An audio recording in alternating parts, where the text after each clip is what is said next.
Good morning सेवा नमस्ते सबैजनालाई स्वागत छ यो मेरो मिनी ब्लगमा।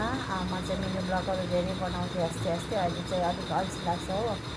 अब एउटै कन्टेन्ट हुन्छ बिहानदेखि बेलुकासम्म, एउटै कन्टेन्ट पनि कति हाल्ने जस्तो लाग्छ कि हजुरहरूलाई पनि वाक्क लाग्छ होला हो। अनि म चाहिँ बिहानै उठेरदेखिको यस्तै हो, मेरो काम चाहिँ डेली हो यो चाहिँ काम मेरो होइन। अनि दानाहरू दिने, कुखुरा सुक्रा काट्ने, लुगा सुगा धुने, छोराछोरीलाई पकाउने, खुलाउने, स्कुल पठाउने, साथीहरू यस्तै गर्नुपर्छ। के गर्नु, सुँगुरको खोर पनि बिहानै दिनै सफा गर्नुपर्ने हुन्छ, लुगा पनि धुनै पऱ्यो, बच्चाहरू सानो छ, त्यही भएर एकदमै डेली एउटै ब्लग भएको भएर मैले खासै आजको मिनी ब्लगहरू बनाएको छुइनँ।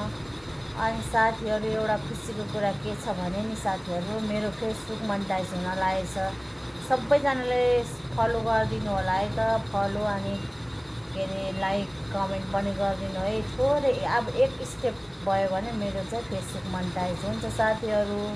धन्यवाद सबैजनालाई यो मेरो मिनी ब्लग अन्तिमसम्म हेरेर साथ दिनुभएको।